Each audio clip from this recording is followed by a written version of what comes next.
Mi esposo me pegó enfrente de su mamá, pero la forma en que ella reaccionó dejó a todos boquiabiertos. Durante 3 años viví con la sensación de ir caminando en un campo minado al lado de David. Al principio las cachetadas eran disimuladas, casi como si no fueran gran cosa. Un manotazo si la cena estaba fría, un empujón si me atrevía a contradecirlo, siempre a puerta cerrada, y siempre seguidas de disculpas y promesas vacías de que no volverá a pasar. Ese fin de semana su mamá había ido a visitarnos, y yo estaba haciendo hasta lo imposible por lucirme como la esposa perfecta. Margaret Morrison era la definición de una señora elegante, educada, fina, con apellido de abolengo y raíces en las primeras familias del pueblo. Desde el principio, me dejó claro que para ella yo no era suficiente para su hijo. Siempre fui la muchacha del otro lado del pueblo, esa que según ella solo lo había amarrado con un embarazo sorpresa que perdimos a los pocos meses de casados. Margaret tenía ese don para hacerte sentir insignificante sin decirte nunca nada directo. Repasaba los muebles buscando polvo, sugería productos de limpieza con ese tonito que jode, y de paso te platicaba de lo bien que cocinaba la exnovia de David y lo bonita que era su familia. Cada vez que hablaba con ella era como estar en un examen que yo no tenía manera de aprobar. Cualquier plática era solo para recordarme todo lo que a sus ojos me faltaba. Este fin de semana me la pasé preparándole sus platillos favoritos, sándwiches de pepino, que ni le quitara la orilla, té Earl Grey a la temperatura perfecta y hasta un beef Wellington que me tomó horas hacer. Limpié la casa 2 veces, aspiré alfombras que ni necesitaban y hasta pulí la plata aunque ya brillaba. Me aguanté sus críticas sobre mi comida, mi ropa y hasta de cómo acomodé las flores en el cuarto de visitas. Me miraba como si fuera una mancha fea en sus muebles caros, algo desagradable que había que tolerar, pero vergonzoso de mencionar. Su desaprobación casi se podía tocar, llenaba la casa entera. Todo explotó por una tontería, como suele pasar. Sin querer, usé la vajilla elegante en la comida, cuando debí guardarla para la cena. Cometí el error de los nervios. Queriendo quedar bien, me temblaron las manos al sacar la porcelana fina, la que había sido de la abuela de David, cada plato costando más de lo que yo ganaba en una semana de trabajo en la librería. David se puso rojo apenas la vio, y la vena de la sien se le saltó, esa señal de que ya se venía la tormenta. ¿Qué tienes en la cabeza?, me reclamó con esa voz baja que me hacía un nudo en el estómago. Te pedí claramente que esa vajilla era para la cena con los Henderson. Esos platos cuestan más de lo que tú ganas en un mes. Perdón, murmuré, recogiendo los platos mientras me temblaban las manos, cuidando de que ni sonaran. Ahorita lavo todo con cuidado y pongo la vajilla del diario. Te juro que la próxima voy a fijarme bien. Su mamá estaba sentada allí tomando el té en una de esas tacitas delicadas como si nada pasara, sin una mancha de labial ni alterarse. Pensé que estar ella presente lo detendría, que no se atrevería a mostrar quién era de verdad delante de la única persona cuyo juicio le importaba, más que el mío. Pero jamás me equivoqué tanto. David me agarró la muñeca con una fuerza que casi sentí que me la rompía. Nunca entiendes, ¿verdad? Eres demasiado bruta para seguir instrucciones. ¿Cuántas veces tengo que repetirte lo mismo para que aprendas? Como de costumbre, el miedo se me subió hasta el pecho, igual que cuando todo iba de mal en peor. Los insultos para que me sintiera nada, los apretones que me dejaban moretones por días, la sensación de que tenía la culpa de toda su miseria. Traté de soltarme, pero apretó más fuerte hasta que de plano solté el llanto. Sentí que se me quebraban los huesos. Por favor, dije bajito, mirando a su mamá, esperando, rogando que hiciera algo para pararlo. Me duele, pero ella solo sorbía el té con cara de póker, como si estuviera viendo el noticiero sin poner atención. Yo sabía que no iba a meter las manos por mí. De seguro para ella la culpa era mía, por incomodar a su hijo, por hacer drama en su casa, o ser esa clase de mujer que, en su mente, provoca los peores impulsos. Y entonces sucedió. Allí, frente a su mamá, en el comedor tan pulcro, con la lámpara de cristal y esa mesa de caoba que llevaba generaciones en la familia, David me soltó una cachetada tan fuerte que los oídos me zumbaron y sentí el sabor metálico de la sangre. El golpe me hizo tambalearme y me pegué contra el mueble. Un florero con rosas frescas casi se va al piso, pero de milagro lo alcancé. Ya no más faltaba que rompiera las reliquias. Me quedé ahí, paralizada, la mejilla hirviendo, esperando que por lo menos su mamá dijera algo, hiciera una mueca, lo que fuera. Vivía tan obsesionada con las apariencias, con lo que decía la gente, que pensé que ver esa escena cruzaba cualquier límite de decencia, aunque fuera solo por mantener el prestigio, sino por mí. Pero no, solo acomodó la taza sobre el plato con un golpecito y miró a su hijo directo a los ojos. Ese sonido retumbó en el silencio como campanada. David Anthony Morrison, dijo con esa voz dura que corta el aire como navaja. ¿Puedes explicarme qué acabas de hacer? Y no era la voz de una suegra escandalizada. No había sorpresa, ni horror, ni rabia. Era otra cosa. Una autoridad fría, contundente, de quien conoce perfectamente al monstruo que se esconde bajo la fachada, y probablemente lo aterrorizó igual de niño cuando rompía algo de valor o llenaba la casa de lodo. La sensación de que las consecuencias se acercaban se sentía como una tormenta que se ve venir en el horizonte. Él balbuceó, tratando de justificarse, pero ella levantó un dedo impecablemente cuidado. Fue un gesto pequeñito, pero tan firme como si estuviera dirigiendo una orquesta, pidiendo un silencio absoluto. Te hice una pregunta, siguió, su voz tan tranquila que daba miedo. ¿Qué fue lo que le acabas de hacer a tu esposa? La cara de David perdió el color, luego se puso roja, y otra vez se deslavó, como si alguien estuviera jugando con el brillo y contraste de una tele viejita. Se notaba clarito cómo buscaba una excusa al vuelo, cualquier cosa para minimizar lo que acababa de pasar, intentando, como acostumbraba, echarme la culpa o convencer a su mamá de que cualquier hombre decente habría actuado igual. Ella fue irrespetuosa, murmuró, la voz igualita a la de un chavito a punto de llorar. Tiene que aprender a seguir instrucciones. Tú sabes lo descuidada que es con las cosas bonitas. Nunca piensa antes de hacer y siempre termina rompiendo algo o cometiendo errores. Su mamá se levantó despacio, arrastrando la silla en el piso de madera, el sonido rebotando en la sala como si fuera un disparo en una iglesia enorme. Era una señora chaparrita. Con suerte llegaba al 1,60 m contando los tacones bajitos, pero su presencia llenaba por completo el cuarto. La expresión que llevaba en el rostro nunca se la había visto en los 3 años que la conocía, y eso que ya me había tocado presenciar varios corajes. No era exactamente enojo, era algo más frío,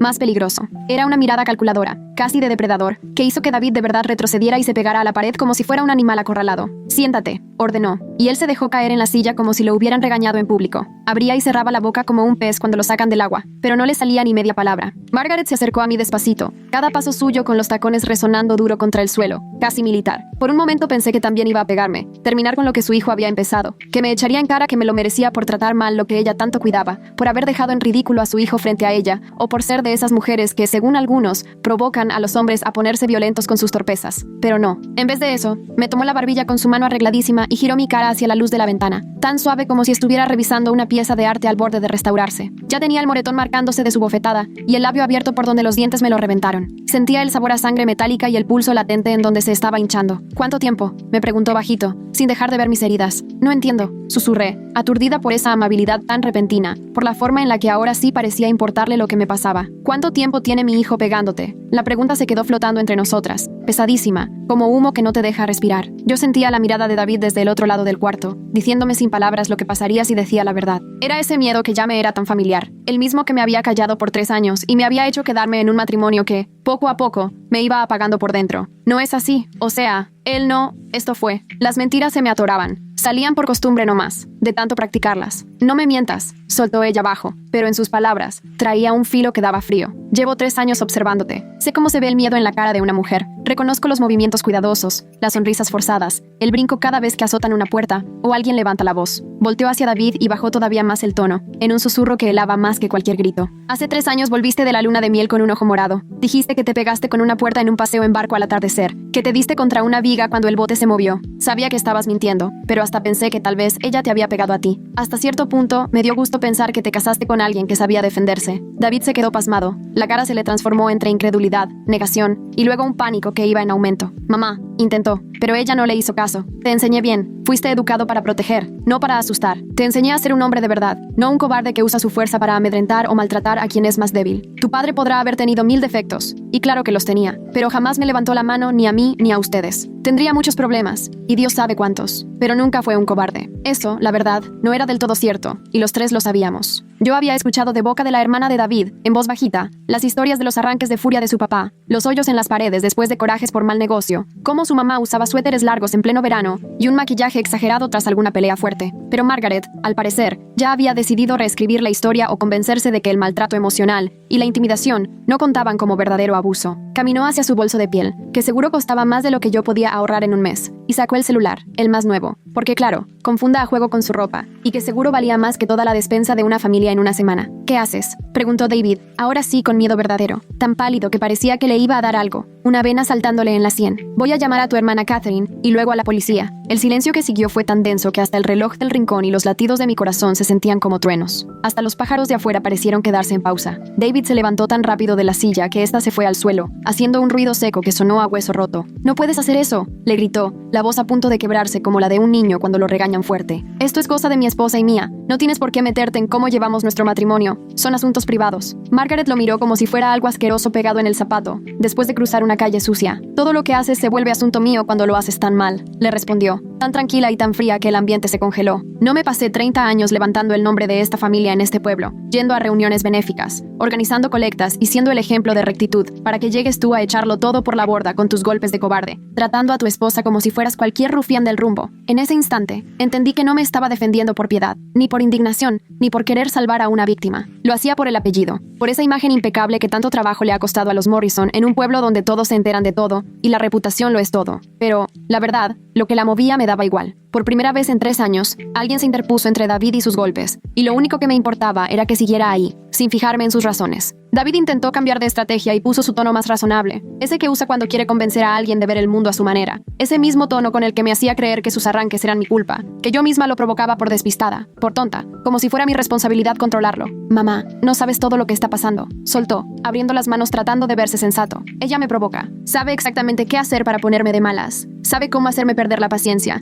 Lo hace de adrede, no más para molestar. A veces, la verdad, pierdo el control, pero ella sabe cómo llevarme hasta ahí. No es tan inocente como crees. Margaret levantó la mano como si estuviera señalando alto, y con la luz del candelabro, su anillo brilló. Eso ya lo he escuchado antes, le contestó, con una voz tan fría que ni tembló. De tu papá, cuando quiso justificar que le metió un trancazo a la pared de la cocina. De todo hombre flojo que no se hace cargo de su propia vida, y le echa la culpa a los demás de lo que siente. De tantos cobardes que prefieren responsabilizar a sus víctimas antes que reconocer su falta de control y de madurez. Entonces se volvió hacia mí, y por primera vez desde que la conocía, vi que su expresión se ablandó. Se le asomó algo distinto, casi como una dulzura maternal que nunca sentí de mi propia mamá, la que se me fue cuando tenía 16 años. Haz tu maleta, me dijo suavemente. Te vienes conmigo hoy. Ya mañana veremos qué sigue. No puedo, le respondí por reflejo. Las palabras salieron antes de poder pensarlas, como programadas por años de vivir al lado de David. David necesita que prepare la cena para los Henderson. Llegan a las 7 y todavía no acabo todo. El asado apenas está en el horno y no he hecho ni el postre. No me puedo ir sin terminarlo. David tiene que entender que todo lo que hace trae consecuencias, replicó Margaret, con un tono que no dejaba lugar para discusión. Y tú tienes que recordar que vales, que tienes dignidad, que no eres una criada, ni costal de boxeo, ni una cosa que existe solo para hacerle la vida más fácil. Si los Henderson quieren cenar, que pidan pizza. David dio un paso al frente y su cara tomó ese rojo tan peligroso que ya conocía, previo a esos ataques de furia que me hacían temblar. No va a irse a ningún lado, gruñó con esa voz profunda que me aterrorizó tanto tiempo. Es mi esposa. Hicimos promesas ante Dios y toda la gente, en la riqueza y en la pobreza, en la salud y en la enfermedad, y así será hasta que uno de los dos muera. No puede largarse nomás porque tuvimos una discusión. No fue más que un simple pleito. Margaret Morrison sonrió, y nunca le había visto esa sonrisa. No era amable. Era la sonrisa de alguien que está por devorarse a su presa. De hecho, respondió, sacando de su bolsa un folder manila grueso, como si fuera un truco de magia. En realidad está a punto de ser tu exesposa. El folder venía repleto, a reventar de fotos y papeles que yo en la vida había visto, amarrados con ligas y sujetapapeles. Margaret los regó sobre la mesa de caoba como si estuviera repartiendo cartas en una partida que lo apuesta todo. 3 años de pruebas, dijo tranquila, con un tono tan relajado como si estuviera hablando del clima o del club de jardinería. Cada golpe, cada excusa, cada vez que iban a una comida familiar, y ella traía moretones o heridas que se justificaban diciendo que fue su torpeza o un accidente cualquiera. Las fotos eran demoledoras, de una crudeza que jamás imaginé. Había imágenes mías en la cena de Navidad, con marcas de dedos en los brazos asomándose un poco debajo de las mangas de mi vestido rojo, captadas por el flash de la cámara. Desayuno de Pascua, con el labio partido y yo diciendo que fue por tropezarme con el gato cuando entré con las bolsas. Mi cumpleaños, un ojo que apenas disimulé con maquillaje y luz, pero ahí estaba si sabías qué buscar. ¿Cómo conseguiste todo esto?, susurré, viendo imágenes que ni sabía que existían, pruebas de un dolor que me esmeré tanto en ocultar. Hace 2 años contraté a un investigador privado, contestó, como si hablara de quien cuida el jardín o ayuda en la limpieza. Alguien muy discreto, especialista en casos familiares. Algo me olía mal, pero necesitaba pruebas para poder actuar. No iba a lanzarme a acusar nada sin tener algo sólido. El investigador fue minucioso a un nivel que mareaba. Tenía expedientes del hospital donde me cosieron después de que David me aventó contra la mesa en una pelea por su juego. Estados de cuenta donde se veía cómo mi sueldo se iba a una cuenta a nombre de David sin que yo pudiera tocar nada. Registros de llamadas a mi hermana que siempre se cortaban cuando él llegaba temprano. Fotos tomadas con telefoto desde la calle donde se veía a David gritándome, arrinconándome y levantando el puño. Había grabaciones de audio, tomadas con aparatos que ni sabía que existían. El investigador fue a hablar con los vecinos, quienes confesaron haber escuchado los gritos y ruidos constantes, pero nunca llamaron a la policía por no querer meterse. Entrevistó a mis compañeros, que dijeron notar mis lesiones raras y que se notaba el miedo que le tenía a David. David fue directo a arrebatar las fotos, tan fuera de sí que casi no coordinaba, pero Margaret fue más rápida, a su edad y con todo, y la ropa elegante. Apretó los papeles contra el pecho como si fueran su escudo. Eres un miserable, le dijo a su hijo, con un asco y un desprecio que nunca había escuchado en la voz de nadie. Un pobre diablo que lastima mujeres para sentirse hombre, porque no tiene los pantalones para enfrentar lo suyo. Eres peor que tu padre, que al menos podía decir que tuvo una infancia jodida y sin nada durante la depresión. Tú lo tuviste todo, educación, dinero, oportunidades, y aún así, elegiste esto. Fue ahí cuando David perdió la cabeza por completo. Esa fachada educada que había mostrado durante años frente a su mamá, se le vino abajo como pintura descascarada. Se le fue encima con la misma rabia con la que tantas veces me había atacado, con la mano alzada, dispuesto a golpear a la mujer que lo trajo al mundo y que,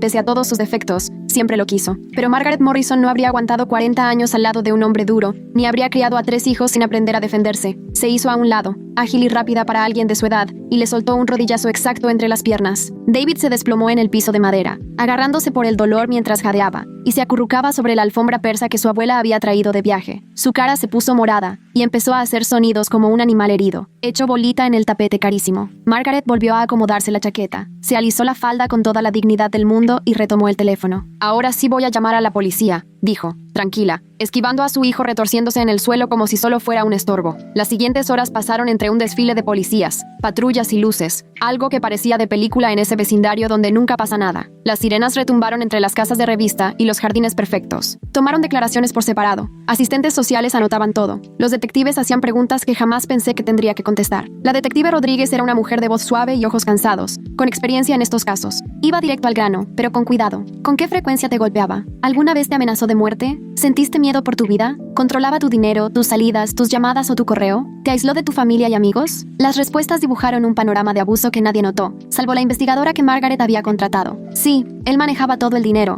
Sí, me alejó de mis amistades. Sí, revisaba mi teléfono y mi correo. Sí, llegué a creer que podía matarme cuando se descontrolaba. Margaret no me soltó la mano ni un segundo. No mostró emoción, salvo una ligera tensión en los ojos cuando la detective mencionó lo que vería el forense en el examen. Sus manos firmes me hacían sentir que no estaba sola, aunque todo lo demás fuera una pesadilla. Arrestaron a David por violencia familiar y se lo llevaron en patrulla, mientras los vecinos miraban desde sus jardines perfectamente recortados, como si vieran la escena de una telenovela. El gran David Morrison, el orgullo del club, la esperanza del despacho de su papá, reducido a gritar amenazas desde el asiento trasero de una patrulla, y su mamá mirándolo con una frialdad satisfecha. Más tarde, ya sentadas en la sala inmaculada de Margaret, rodeadas de muebles claros y flores recién cortadas, por fin me atreví a preguntarle lo que me había estado carcomiendo desde el enfrentamiento. ¿Por qué hasta ahora? Si sabías todo, si llevabas 2 años guardando pruebas, ¿por qué no me ayudaste antes? Margaret se quedó callada viendo su jardín modelo, luego buscó una cajita de joyas antigua y de ahí sacó una foto gastada. En ella, una joven de cabello oscuro y una sonrisa llena de vida, miraba a la cámara con ese brillo que solo tiene quien sí cree en el futuro. Llevaba un vestido de novia que seguramente fue hermoso hace 40 años, cubierto de encajes, perlitas y promesas. Ella es mi hermana, Rebecca, dijo Margaret tan bajito y con tanta cercanía que por un segundo me pareció otra mujer. Ella murió a los 26. Su esposo la mató a golpes en la cochera, mientras los niños dormían arriba sin enterarse de nada. Me quedé viendo la foto,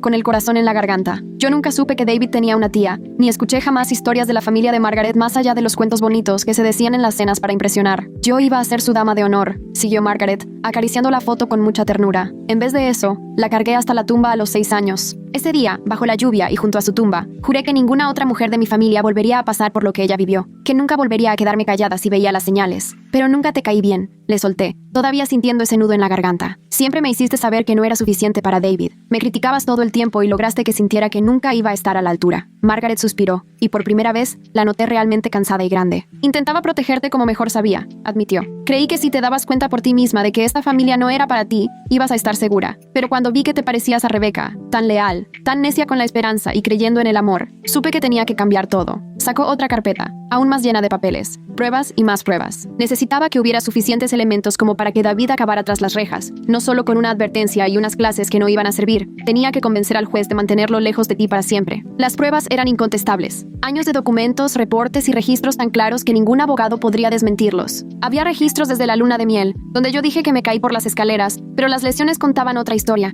Reportes de la policía hechos por vecinos que no lo admitían en público, pero que sí se habían preocupado por mí. Personas del comercio y empleados de servicios declararon lo que habían visto, cómo David se comportaba de manera grosera y controladora en público. Tenía que estar totalmente segura, continuó Margaret, con la voz cargada de nostalgia por su hermana. Solo iba a haber una oportunidad para asegurarnos de que lo condenaran y terminara tras las rejas, donde ya no pudiera hacerte daño. Si actuaba antes de tiempo, sin pruebas suficientes, él aprendería a ser más cuidadoso, te aislaría por completo, te llevaría lejos de todos los que quisieran ayudarte, y a la siguiente probablemente no lo contarías. El divorcio duró 8 meses, y fue un proceso legal larguísimo, lleno de peleas en juzgados y despachos por todo el condado. Margaret contrató a la mejor abogada de familia que pudo encontrar, Patricia Chen, experta en casos de violencia doméstica, y que nunca había perdido a una clienta a manos de un exmarido violento. Era chiquita pero implacable, y cuando se trataba de proteger a mujeres, se transformaba en una fiera. David trató de pelear hasta lo último, pagando abogados carísimos y argumentando que yo era una esposa incapaz que lo había orillado a la violencia por mi falta de habilidades y supuesta manipulación. Me pintaron como interesada, que me había casado por conveniencia, y luego le fui arruinando la vida con mis errores como pareja y ama de casa. Pero las fotografías desmantelaron por completo su versión. Los reportes médicos hicieron que David perdiera toda credibilidad ante la jueza, y el testimonio del investigador privado que Margaret contrató terminó por tumbar cualquier pretexto de que el abuso era mutuo. Las grabaciones de audio sacaron a la luz la verdadera naturaleza de David, y ni el mejor despacho de abogados pudo taparlas. Hubo una audiencia especialmente dura, donde Patricia puso una de esas grabaciones. David me amenazaba claramente con matarme si me atrevía a dejarlo. Su voz se escuchaba fuerte, sin lugar a dudas, jurando buscarme y vengarse por avergonzarlo. Vi cómo a la jueza se le puso la cara blanca y apretó los puños enojada mientras escuchaba. Al final, le dieron 5 años en prisión estatal por violencia familiar agravada, con la posibilidad de salir en 3 si completaba un programa intensivo de manejo de ira y terapia. La jueza no se tentó el corazón y le advirtió que otro tropiezo lo mandaría mucho más tiempo a la cárcel. A mí me otorgaron la casa, una pensión alimenticia suficiente para volver a reconstruir mi vida y una orden de restricción que lo persigue hasta la fecha. Margaret y yo nunca fuimos amigas de esas inseparables, pero logramos forjar una relación compleja basada en el respeto y el trauma que las dos entendíamos. Ella me consiguió trabajo en su fundación, apoyando a mujeres que, como yo, buscaban rehacerse después de vivir violencia, y yo le ayudé a encontrar un poco de paz con la culpa que había cargado 40 años por la muerte de su hermana y por no haber visto a tiempo lo que pasaba. El día que sentenciaron a David, Margaret me esperó fuera del juzgado. Las dos vimos cómo se lo llevaban esposado. Las dos queríamos creer que era la última vez. Tenía el rostro desfigurado de tanto coraje. Gritaba amenazas de venganza que retumbaban en todo el tribunal, y Margaret se volteó hacia mí y me dijo algo que jamás se me va a olvidar. A Rebecca le habrías caído bien, susurró con la voz entrecortada, mostrando una emoción que raras veces dejaba ver. Eres más fuerte de lo que cualquiera de nosotras pensó, más fuerte que ella, y sin duda más fuerte que yo a tu edad, cuando tuve que decidir sobre mi matrimonio. 6 meses después empecé como voluntaria en un refugio para mujeres, a 3 pueblos de distancia, lo suficientemente lejos para sentirme a salvo, pero a la vez cerca para poder ayudar de verdad. Compartía mi experiencia para que otras mujeres vieran lo que yo no quise ver y aprendieran que nadie merece vivir con miedo, creyendo que eso es amor. Con el tiempo me enteré que Margaret llevaba años financiando ese refugio en secreto desde la muerte de su hermana, poniéndole corazón y dinero para evitar que otras mujeres vivieran lo que ella vivió.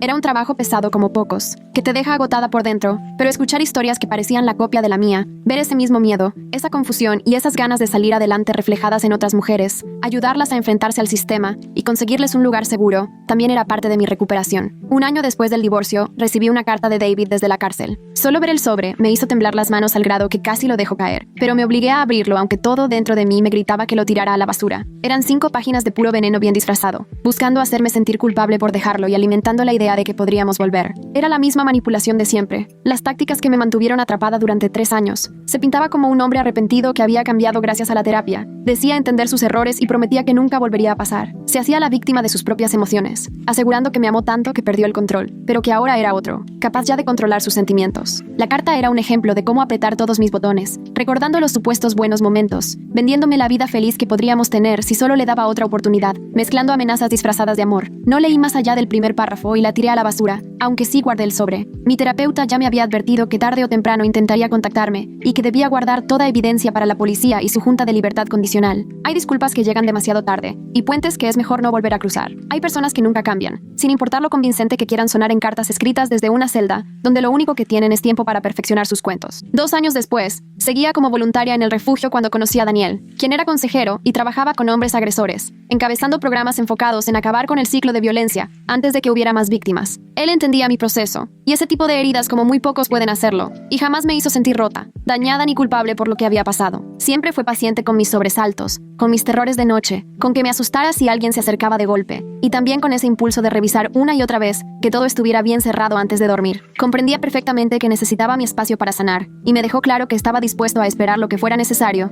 hasta que yo volviera a confiar. Nunca me gritó ni me tomó del brazo de manera brusca para llamar mi atención. Jamás me hizo sentir que todo a mi alrededor eran minas a punto de explotar. Cuando tenía ataques de pánico porque me sorprendía algún ruido o movimiento, él nada más se sentaba cerquita, en silencio, hasta que mi respiración volvía a la normalidad, sin mirarme raro ni hacerme sentir que era un problema. Cuando me propuso matrimonio, tras 2 años de un noviazgo lleno de paciencia, la primera persona a la que llamé fue a Margaret. ¿Seguro que es el indicado?, me preguntó, con esa voz suya en la que se nota todo lo que vivimos juntas y el peso de saber lo mal que pueden salir las cosas. Sí, estoy segura, le contesté, sorprendida por lo convencida que me escuché. Me da una seguridad que ni siquiera sabía que existía. Él reconoce mi fortaleza, en vez de intentar apagarla. Del otro lado de la línea se hizo un silencio largo. Luego Margaret me dijo, qué bueno, te mereces sentirte protegida, tener a alguien que te valore, no que te haga sentir menos. Nuestra boda fue íntima y sencilla, en el jardín del refugio donde habíamos trabajado juntos. Llevé el collar de perlas de Rebecca, que Margaret me prestó como símbolo de algo viejo y prestado. Mientras abrochaba con manos temblorosas el broche alrededor de mi cuello, me susurró, ella habría querido que lo tuvieras.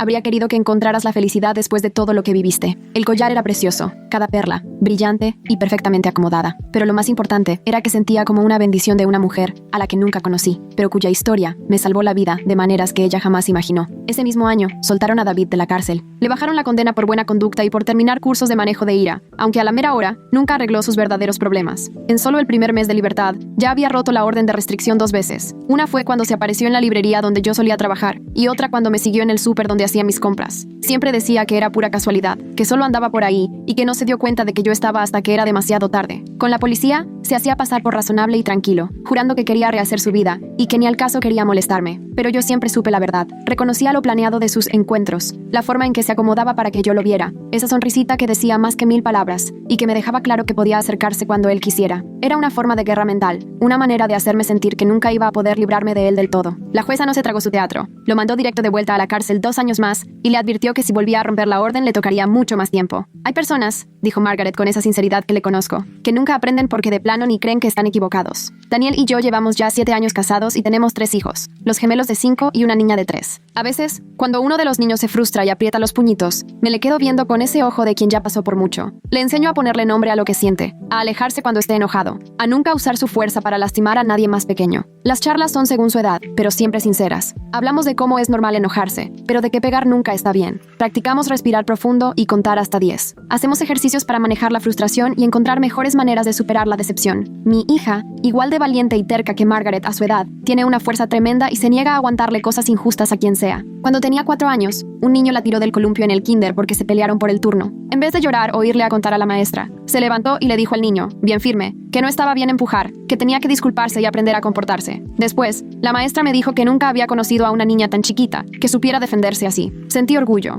pero también miedo. La admiro por su fuerza, pero temo el día que realmente necesite esa fortaleza en situaciones donde yo no la pueda proteger. Margaret es la abuela Maggie para los niños, y la adoran como solo los nietos adoran a los abuelos que los consienten y les tienen toda la paciencia para responder 1000 preguntas y para jugar. Se los lleva al museo, al zoológico, les cuenta de arte y de historia, y les narra historias adaptadas con mucho cuidado sobre su mamá valiente, la que escapó de un dragón y conoció a un príncipe bueno. Nunca les ha dicho que el dragón era en realidad su propio hijo, y ojalá nunca tenga que ser necesario. Hay secretos familiares que mejor se quedan así, sobre todo cuando tienen que ver con quienes debieron cuidarte. Cuando mi hijo mayor me preguntó por qué Daniel no era mi primer esposo, le conté una versión sencilla que él pudiera entender. A veces los adultos no eligen bien con quién casarse, a veces la gente no resulta como uno piensa, pero lo más importante es que siempre puedes volver a empezar y encontrar a quien sí te quiera y te trate como mereces. El mes pasado, mi hija me preguntó por las cicatrices casi invisibles en mis brazos, esas marcas que con el tiempo se han ido borrando pero que nunca desaparecen del todo, como sombras de heridas viejas que me recuerdan todos los días lo que viví. Le expliqué que, a veces, las personas que queremos nos pueden hacer daño, pero eso no significa que tengamos que seguir tolerándolo, que lo más valiente es alejarse de alguien, aunque diga que te quiere, cuando te trata mal. Ella asintió con seriedad, entendiendo cosas que ningún niño debería tener que entender. Después me preguntó si por eso trabajo ayudando a señoras tristes, y si por eso a veces recibo llamadas en la noche de mujeres que suenan asustadas o que lloran. Sí, le dije, es justo por eso. Mi mayor deseo es que mis hijos nunca tengan que entender el verdadero significado de esas cicatrices, que jamás tengan que saber todos los detalles de lo que viví antes de que ellos llegaran. Si algún día alguien pasa por una situación parecida a la mía, ojalá recuerde lo que trato de compartirles, que siempre se puede elegir, que nunca deben confundir el maltrato con el amor, el miedo con sentirse protegido, ni el control con el cuidado. Margaret Morrison me enseñó que la familia no es solo sangre, ni ADN, ni tener el mismo apellido. La familia es quien está contigo cuando las cosas se ponen feas, quien se interpone entre tú y el peligro aunque no sea perfecta, aunque sus motivos no sean los más puros, aunque a veces tarde más de la cuenta porque tiene sus propios fantasmas y culpas. También me enseñó que de repente, quien te ayuda a salir adelante es la persona que menos pensabas, esa que creías tu enemiga pero termina siendo tu mayor aliada. Hay veces que el apoyo llega desde donde menos lo imaginas, esa suegra a la que sentías que no le caías bien, la que durante 3 años te hizo sentir que no pertenecías, pero en el fondo estaba buscando la manera de protegerte. Hace 3 semanas, Margaret me llamó con una noticia que no sorprendió a ninguna de las dos, aunque igual me revolvió el estómago. Arrestaron a David de nuevo, ahora por golpear a su nueva novia en el estacionamiento de un bar, porque ella quiso terminar la relación. La chica tenía 22 años, apenas un poco mayor que yo cuando me casé con él, con la misma cara de miedo que yo vi en el espejo tantas veces. Él nunca va a cambiar, me dijo Margaret, cansada pero nada sorprendida. Pero ahora, al menos, alguien le va a creer desde el principio. Esta vez habrá consecuencias antes de que todo empeore, antes de que él tenga años para perfeccionar la forma de manipular y controlar. Le dije a la fiscal que podría testificar en el juicio y contar lo que viví, cómo es andar con miedo todo el tiempo de quien se supone que te quiere. La propia fiscal dice que con mi declaración, sumada a la documentación que Margaret tiene y las pruebas de la nueva víctima, alcanza para que lo manden a la cárcel, mucho más tiempo usando las leyes estatales para reincidentes. Hay personas que, como dragones, nunca dejan de destruir, jamás entienden cómo controlar sus impulsos. Pero de pronto, si tenemos suerte y el valor necesario, encontramos a alguien dispuesto a ponerse entre nosotros y el fuego. A veces es justo a quien esperábamos. Un amigo, familia, alguien que nos ama con todo. Y otras veces resulta ser la última persona que hubiéramos imaginado. Lo cierto sobre sobrevivir no es que te hace más fuerte, aunque la gente lo diga porque eso les da tranquilidad frente a las cosas horribles que ocurren en el mundo. La verdad es que sobrevivir te muestra la fuerza que siempre has tenido. Solo hacía falta el momento y la persona indicada para que te dieras cuenta y aprendieras a usarla. Margaret Morrison vio esa fuerza en mí antes de que yo misma supiera que existía,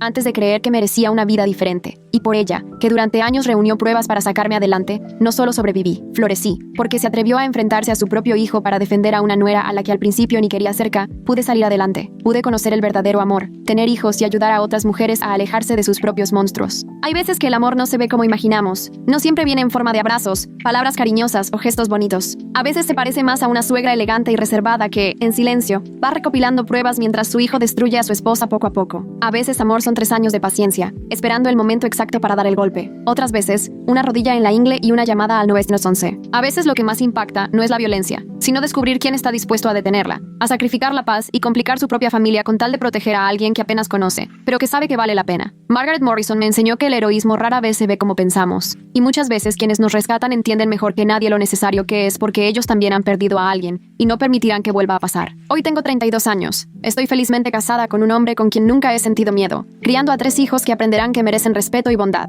Dirijo una organización civil que ayuda a otras sobrevivientes a encontrar un techo y apoyo legal. Recibo donaciones constantes de Margaret y fondos que he aprendido a recaudar. Hay días en los que veo mi vida y me cuesta creer lo lejos que llegué desde esa mujer asustada en el comedor, esperando el siguiente golpe. Siento que la transformación fue tan grande que parece que le pasó a alguien más, pero después veo mis cicatrices, las perlas de Rebeca en mi joyero, o a Margaret enseñándole a mi hija a caminar derecha y hablar segura, y me acuerdo que todo fue real. El dolor existió, pero también el rescate. El miedo fue cierto, y también la fuerza que hallé para irme, cuando por fin alguien me hizo ver que tenía esa salida. No todos tienen una Margaret Morrison en su historia. No todos encuentran a quien esté dispuesto a arriesgarlo todo por un caso contra su propio hijo, pero todos lo merecen, y por eso hago lo que hago hoy. Porque bastó que una persona me creyera, que una sola persona tuviera el valor de decir, esto no puede seguir así, que alguien viera en mí lo que yo ya no encontraba. A veces, esa persona llega justo cuando ya habías perdido la esperanza de recibir ayuda. Y a veces, la salvación toma la forma de una cachetada que se escucha en todo tu mundo, presenciada por la persona exacta que ya no va a guardar silencio. Y si tienes toda la suerte del mundo, ese momento lo cambia todo.